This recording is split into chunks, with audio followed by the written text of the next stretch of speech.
Today, we're diving into a piece of tech that's changing one of the most stressful parts of being a student: exams. So are AI proctors the secret to fair, scalable testing? Or are they a new kind of surveillance that creates a whole new set of problems? Let's get into it. You know that feeling, right? The proctor walking slowly up and down the aisles, their eyes just scanning the room. It's a little nerve-wracking, but it's all part of making sure nobody's cheating. But what if that exam hall was your bedroom? And what if that watcher wasn't a person at all, but an algorithm? Well, that's the new reality of AI proctoring, and it's being rolled out fast, especially right here in India. To really get why this is happening so quickly, you've got to understand the unique challenge India is facing. We have a massive student population, and everything is shifting online.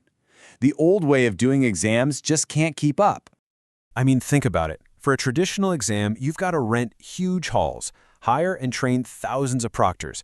The logistics are just a nightmare. It's incredibly expensive, and for students in remote areas, it can be a huge barrier. So online exams, watched over by AI, are being held up as this amazing solution that's cheaper, can scale to millions, and is way more accessible. So how does this invisible invigilator actually do its job?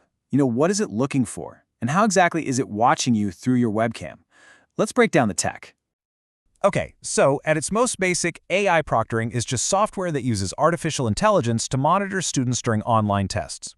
This can happen in real time, flagging stuff as it happens, or it can be done by analyzing a recording of the exam after you're done. Now, what's really fascinating here is how the AI uses multiple senses. Computer vision watches your face, your head, your eye movements, looking for things like you constantly glancing off screen. Then you've got audio analysis, which is listening for suspicious sounds, like maybe someone whispering answers. And then there's behavioral analytics, which tracks your typing patterns to see if anything is off, like, say, you suddenly paste a huge wall of text. It's really a four-step process. First, it makes sure you're actually you, usually by matching your face to your ID card. Second, during the exam, it's monitoring you in real time. Third, and this is important, the AI doesn't just fail you, it flags anything it thinks is suspicious and gives it a risk score. And fourth, and this is the most critical part, those flags get sent to an actual human being who makes the final call. So the AI suggests, but a person decides. All right, so let's flip the coin and look at why so many colleges and universities are genuinely excited about this. What are the big upsides here beyond just catching cheaters? Let's just talk about scale for a second. Picture a university trying to give an exam to 50,000 students at once.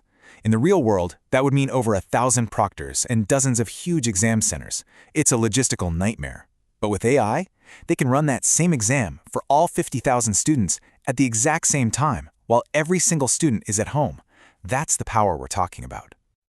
So yeah, the benefits are pretty clear.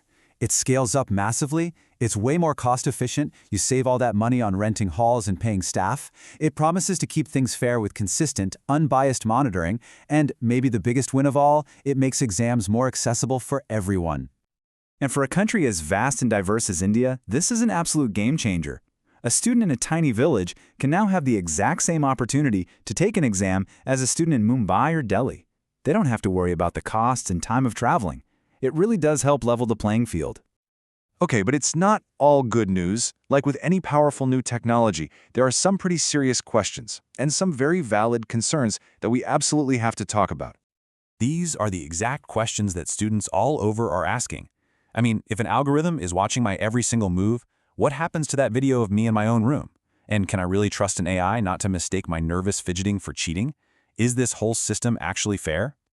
This really lays out the biggest hurdles and how we might get over them. For privacy, the gold standard is end-to-end encryption and really clear data policies, so you know who sees your data and for how long. For the digital divide, because not everyone has a fast laptop and perfect internet, the solution is to offer other options like physical test centers. And for false positives, the AI getting it wrong, the most important fix is making sure a human always reviews the flags, and that students have an easy way to appeal. Now, this is such a critical point.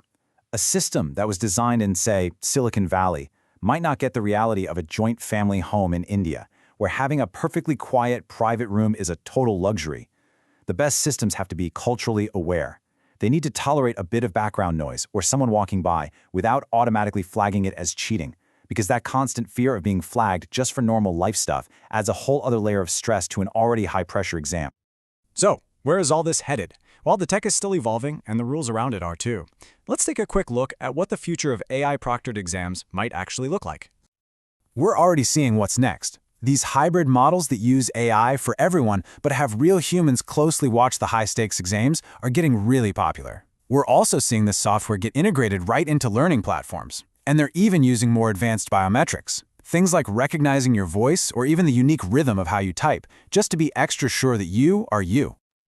And as this technology becomes totally mainstream, you can bet the official regulators are going to step in.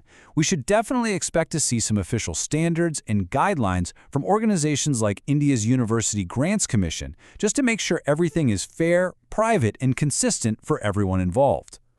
And really, that brings us to the final big question. As we weave these super complex algorithms into the very fabric of education, the exam isn't just a test of the student's knowledge anymore. It's also a test of the technology's fairness, a test of the university's policies, and really a test of our ability to balance security with privacy. So you have to wonder, is the system itself ready for its exam?